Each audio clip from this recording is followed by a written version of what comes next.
Hello and welcome to today's podcast. What I wanted to share this week is a special week of episodes, which is all about wholesale. It's such a crucial time for wholesale to really make sure as a brand that you have got all your boxes ticked, making sure that you are ready to approach retail stores and buyers, making sure that you have considered how that revenue stream is going to grow in 2025. So what I'm going to do is have 5 days of episodes dropping this week, all about wholesale. And these are going to be some of my either most popular or what I think are the most useful for if you are a brand and you want to wholesale. I also have a special new training for wholesale too, which is a video webinar training, which I'll put the link in the show notes for you as well for that. So let's roll in with Wholesale Week, bring it on. And then if you're a retailer, don't worry for all the retailers out there, I'm going to run a week for retailers as well the following week. So look out for that. Can't wait to share these episodes, which are either the most popular episodes from the last few years or they are new episodes that I've dropped just for this purpose. Make sure you subscribe if you haven't already so that you don't miss an episode. And I so would appreciate if you could drop a review in the Apple Podcast app. And if you don't know how to do that, let me know, DM me, and I will share with you exactly how to do it. I'm going to start reading them out on air and really share and showcase all the different amazing people who support me here as well. So thank you, and I look forward to sharing more. Bye. Welcome to the Lotco Business Podcast, a show all about helping you as a retailer, brand, or creative understand the actual business side of running your business. I offer straightforward, practical advice about the nitty-gritty of making money from your creative passion. We will be covering bite-sized business and marketing lessons as well as interviews with experts and trailblazers in the fashion, homewares, and design industries. My name is Melissa Robbins. I'm a business coach, colour-loving, non-coffee drinking Melburnian. Let's get into it. Hello and welcome to today's episode. I am going to bring you today 10 steps you need to take to make sure that you're trade show ready and that you have maximum success at your trade show. Now, I do a few webinars on this and I talk about this a lot. The reason I do is because I have been to over 60 trade shows in my time, whether that has been as an exhibitor, I've been as a buyer, I've been as an education and consultant, and I go now to many trade shows every year all around the world. And one of the things that I see is you can tell sometimes when people are not ready, but when they aren't maximizing the investment that they're making. And so these are just 10 tips that I see and that I've picked up on over time that I think you need to be trade show ready. All right, so let's go. Number one is to plan. Now, we want to know, I want you to plan exactly what your stand should look like. I want you to map it out. I want you to draw it out, actually physically map out the space, whether it's in your home office, your warehouse, your bedroom, whatever it takes. Map out the space, draw it out, actually put the pieces of furniture in, actually lay out, where people are walking through, what's the flow through feel like, is there enough space if there's more than one person on the stand, where are you going to put your bag, where are you going to put your things when you get there at the start of the day, what visually is someone going to see when they first walk up, what are they going to look like when they come from the left-hand angle or the right-hand angle. All of these things need to be considered because a trade show is very different to a market as well. Lots of people have done boutique markets and think that they're the same thing, but they're not, because we really want people to come onto our stand at a trade show. We want to encourage that people to actually touch and feel and enter the stand, as opposed to at a market, most of the time you've got things right up the front. So we want to encourage people to come in. How are you going to do that? How are you going to attract someone from far away as well if they're going to catch their eye, further away? Are you going to have the products in the right location on your shelf? You don't need to have bulk products there because you're only selling off, the actual samples. You don't need to have lots of volume of product there, although volume can look really cool too. So how are you going to do that? Mapping out and planning your space is super important. Until you do this, you don't really get that understanding of scale. So make it accessible for people, make it accessible for eye level and for touching. Don't put things too low because no one's going to bend down to grab them. I can promise you that. So remove those barriers for buyers to come in and encourage them to sort of touch and feel things on your stand as well. So have some things on the front and on the sides as well as at the back, but make it open for them to actually enter as well. All right, so every angle is critical. Number two, be prepared in terms of what special items you need. Do you need to order your wallpaper? Do you need to order the paint if you're going to do that beforehand? Do you need to have a neon sign ready? I've done all of these things badly before, which is the reason I'm talking to you about them now. Didn't paint until the day before, which most shows don't actually let you do that anymore. The neon sign was stressing and rushing to get it ready, having it in time, all these things. So, not having the carry bag that I wanted. I've had a cool giveaway bag for people to take away with them, a tote bag, but not ordering ahead of time.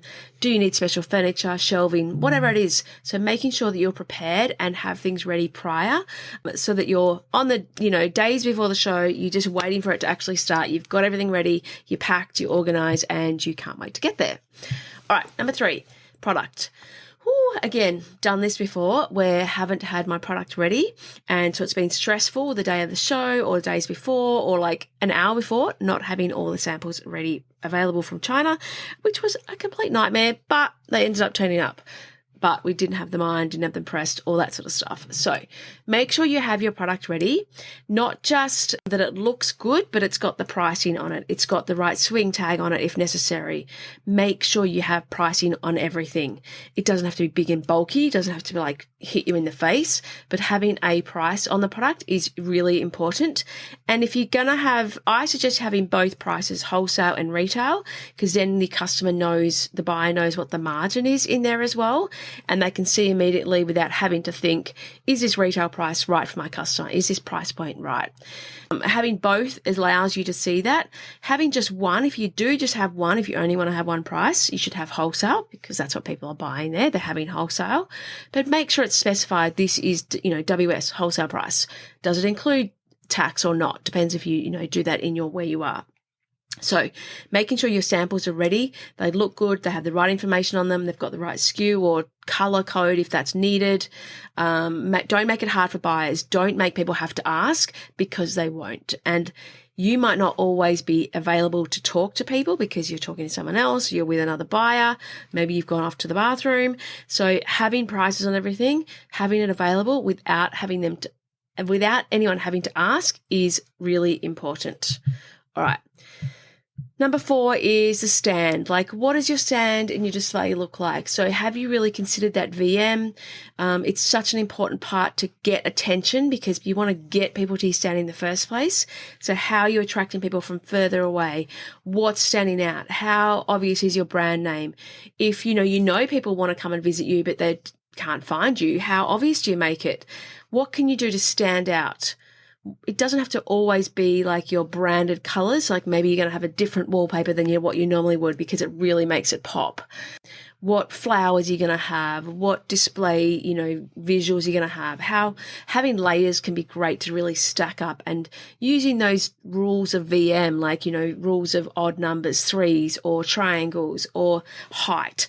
How can you use that in your display to really attract the attention of your buyers as well so that they're encouraged to buy and they can also see how it looks on their shelf, how it's going to make their store look amazing because of how great your display looks.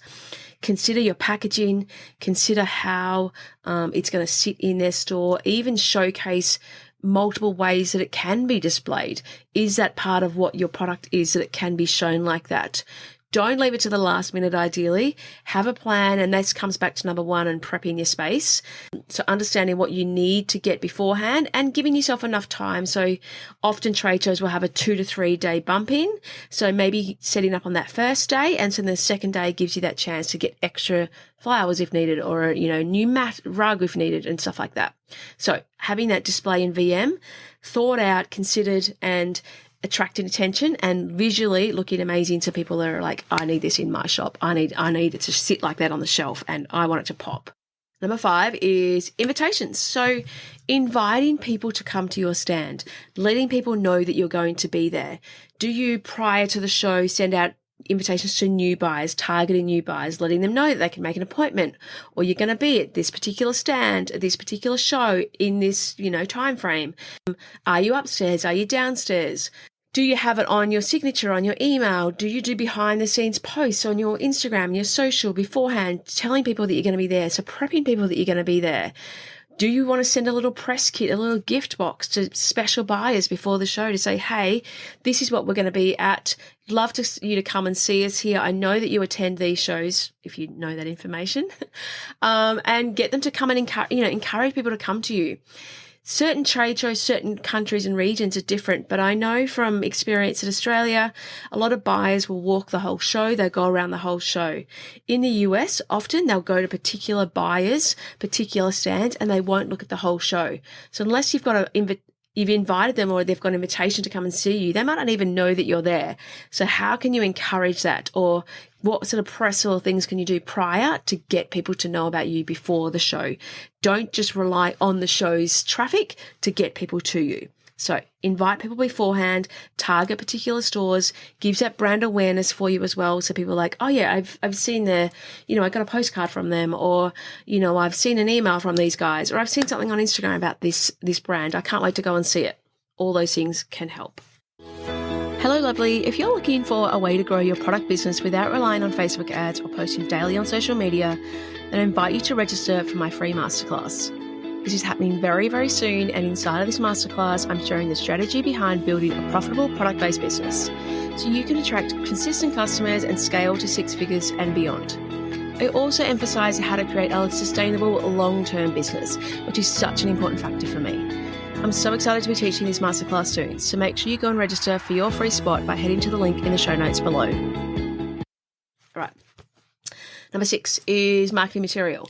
So order forms, catalogs, postcards, physical catalogs, super important to have. You should definitely have material so that people can physically take with them.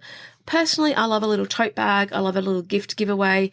Certain things can work really well to sort of get attention from other people. If they're walking the show and they see someone with your gift bag, that can be like a magpie. People are like, what is this shiny thing that I want something of as well? I need to go to that stand.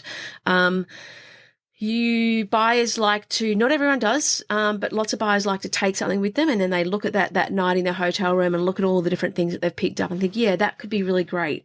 So the stronger your visuals on your postcard or your catalogue are, the more likely they are to keep that and maybe use it either whether they buy at the show or they buy it, 2 weeks after the show or maybe 6 months after the show because they've kept your catalogue. What is your marketing material that you've got? Make sure it's ready. Make sure you've actually got something visually appealing and showcases your best self. Sometimes you might have a couple of different postcards of the different categories you have. If you sell children's, have something for that. If you sell women's, have something for that. If you sell, a different category, have a different postcard for that. You might have one catalog, but then you might have different things to visually showcase who you are on the other things. Make sure it's got your contact information on there, a little bit about your brand, QR codes potentially for people to scan, the digital catalog afterwards too can be really helpful. But definitely have something for people to take with them. Don't assume they all just want a digital link because they're sick of digital. People are sick of buying digital. That's why they're going to the show, to get that physical experience. So give them something physical to take with them and use. Now, a question that comes up, how many do I need to have? Seriously, it's hard to know, hard to say. Have more of your postcards that you can give away freely. So you might have 200 of those. And, hopefully you can use them afterwards in another way. Catalogs, I always suggest at least 100. Depends on how big they are, how much you've invested in spending on getting them created. But remember, lifetime value of your customer. These customers could be worth 10, 20 grand for you or 100 grand for you in over time. So is it worth spending $5 on a catalog? It is. Really? It is. Okay, I'm telling you now. It definitely is. All right, so have that marketing material ready and with enough time to get it printed beforehand. But also include things like your terms and conditions, your minimum order quantity, your contact details, how to order, give people specifics, how to order, and tell them what to do next. Number 7, sales staff. Are you the best person for this role? If not, have someone come along with you. Maybe your bestie is. Maybe you've got your social media person who works with you. Get them to come with you. Who is the best person to be doing this? It's sometimes not you. But it is okay if it's you. But if it is you and you're not comfortable, start practicing. Figure out, what sort of things you're going to say to people. Have conversation starters. You've got this sort of like ideas of, what to talk to people about. Remember that these buyers are going to a lot of stands. They don't want to have the same conversation with every person. So come up with different ways to connect to people that aren't just about your product or about, their store, but talk to them as a person, as a human, and connect with them in a different level, in a different way. Talk to them about, not the weather, because again, that's probably not something that you want to hear about. And don't talk to them about how tired you are and how sore your legs are, because they work in retail. They do not want to hear it. This is their bread and butter. This is what they do every day. So please don't say that to them. All right. So sales staff, having the best person for the role. Maybe someone else is going to spruik and talk about your product better than what you can. I used to work for my friend on her stand because I would be able to talk about the product in a way that she never could, because she was not as, talking about how good she was or how good the product was, because people are humble. That's just not necessarily what you do. So have a little think about, are you the best person for the role? Can you get someone else to help you there if you're not? Or if it's just you, how can you practice, what to say, what to talk about beforehand, and get some idea or talk to other people about what is a good approach or what is a good conversation starter on the stand as well when people come up to you. Number 8 is data collection. Make sure that you keep data. How do you track it? These days, there's so many apps and things you can get to scan information. I still think old school, writing down some notes, having a notebook, keeping, because you'll never remember. I promise you, it's like having kids and you think you remember when they first walked or they first did this, you won't remember. Well, personally, I don't remember. So keeping track of it, writing it down, having a little notebook that says, Sarah from so-and-so store loved these colors, loved this sort of category. She was there visiting for 2 days because she had to rush back or whatever it is. Having some notes on people, keeping details about people. So then that's a way to connect back with people later. So tracking your data, tracking your leads. Often trade shows are about leads as well that you generate, not just the sales on the day. So sometimes those leads might take, 2-3 trade shows before they actually buy from you, or 2-3 points of contact before they buy from you. So keeping track of those people and what they liked and how they, what they think about your brand or what they think about particular things can be really important for that follow-up later on. All right. So make sure you do follow up as well. Number 9, we're up to number 9, minimum order quantities and deposits. Now, this is a bit of a bugbear with me. I don't personally like deposits because I think as a retail buyer, when I was a buyer, I didn't want to give money out to someone I didn't know, first of all. I didn't know when the stock was going to come, if it was actually going to come. Cash flow is always tight for retail. So if I'm going to spend money on something, I want the actual product and then I can sell it. So deposits are a bit of a tough one for people to expect their retailers to spend money on. It's almost, for me personally, as the buyer, I think that the maker, the brand should be, supporting their own business. That's their deal, how they're going to pay for their stock, how they're going to pay for the production. That's nothing to do with me. I can just buy the product and I want the product when it's available. So this is one of those things that, being on both sides of it, I can totally see both points of view, because the brands, want that security to know that they're going to get that order and if they're going to produce the stock for that person. But the buyers don't necessarily want to pay money for, too far in advance. So I think it's got to be about how far in advance that you are going to be able to, deliver that product, or how long you're going to hold that deposit for, how much you're asking for, and, what expectations the buyers have and if they know you or not. So, and also maybe it comes back to your past experience. You've been burnt, so then you want a deposit. So I think about negotiating that and figuring out what works for your stores or the brands. But personally, I think that the brand needs to manage their own cash flow and their own business, same way the retailer does. So you can't expect your retailers to pay that deposit for you. But I understand some people need to, especially if it's a special order item, or you've got to, it's a large price point item too, like special customized jewelry and stuff like that. It's understandable. It just depends on that time frame between when the order's actually, when you take that deposit and when the order's delivered. The shorter that is, the better. But obviously the shorter that is, then you might just get the full payment.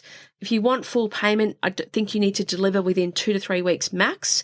If you're asking for a deposit, I think you can only ask if it's sort of due in 3 months or if it's a special order.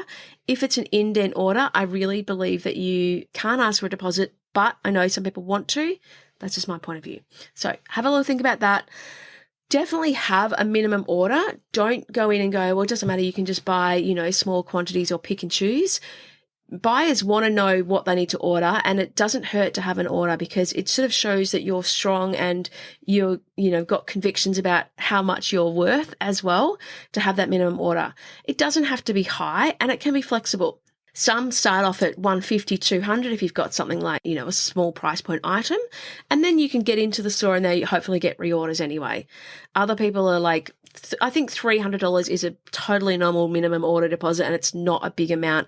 If people can't spend that on your product, and again, depends on the price point, but, they're not willing to spend $300 to get a new brand in, they're not really willing to test things out. $300 is an okay amount. The more higher your price point, though, you might be $1,000, $2,000, $5,000. Depends on how much in demand you are too. But definitely don't be afraid to have a minimum order for your, to buy wholesale, because they're getting that discount for wholesale. They're expecting to pay minimum order. Some people also expect to buy in packs or minimum order quantity per style. That is okay as well. So go ahead and have a minimum order. Consider whether you have a deposit or not as well. Number 10 is, are you ready? Physically ready, mentally ready, prepared? It's a 3 to 4 day event with bump in, bump out. It can be exhausting. Make sure that you're physically ready. You've prepped yourself. You've got everything planned prior.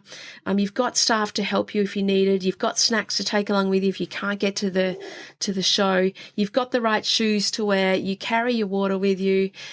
All of these things, think about how comfortable you're going to be, what you're going to do when it is quieter times. Like, it's okay to be doing some work in the quieter times, as long as you're still focusing on if people are coming to you and you're not just, head down on your computer and you're not doing anything else.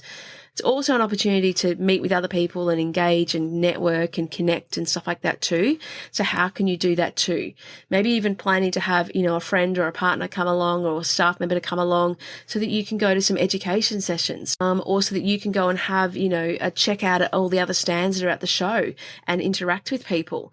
So planning those things, getting ready for those things, thinking about, what you're going to be doing on the actual day of the show. Have you physically got yourself ready, prepped and organized? Make sure that you know what time you have to get there, how you're going to park, all those things, because they'll stress you out beforehand if you haven't thought about them. Personally, making sure that you know exactly the time of the start time and end time each day.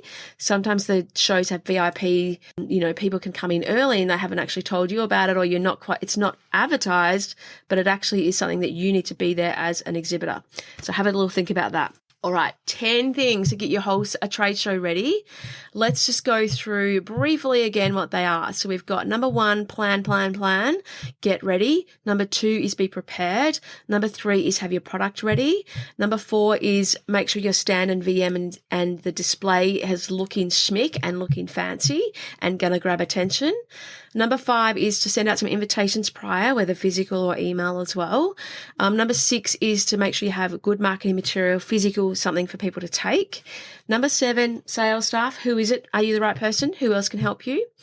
Number 8 is data collection. How are you going to track and keep notes or, have a little notebook for keeping information? Number 9 is minimum orders and deposits. What are you going to do there? What does yours look like? And number 10 is, are you ready? Physically, mentally, prepped and ready and organized. So make sure you have fun. Make sure that, engage and network and talk to other people. Not every store is right for you. Not every person is right for you. Don't be worried if people walk on by. Don't be stressed if you don't get the orders on the day. It's not all about the orders in those days. It's about that lifetime value of people as well. You might pick up 4 stores, but they might be your best 4 stores and stay with you for 10 years. So don't value it just on the day of the sales. sales of the days, that all makes sense. Think about it as a long-term prospect and how this is going to be a starting point for building that momentum for your wholesale and building that revenue stream in your business. So I hope that helps. 10 things to get your trade show ready, trade show prepped. I look forward to seeing lots of people at the new trade shows coming up in the next few months. And yeah, if you need help with trade shows too, I love working with people on helping them get that trade show ready, making sure you're ready for your international trade shows. I've done lots of international trade shows and I help people get ready for those as well. It is something I'm passionate about and excited about, and love getting you ready and prepped so that you maximize that investment of your trade show, because they're not cheap and they do take a lot of energy and time, but they can be so worthwhile and they can be such a great place to get in front of buyers and have buyers who are ready and open to buying at the show as well. All right, so I hope that helps. I look forward to sharing more with you soon, and I'll talk to you soon. Okay. Thank you so much for listening to the Lotco Business Podcast. If you enjoyed this episode, please make sure you subscribe to receive future episodes as they are released. And I'd be so grateful for a review on Apple Podcast. If you would like a copy of the show notes or any of the links mentioned today, please jump onto my website at thelotco.com.au/podcast. Have an amazing week, and I look forward to chatting to you again soon.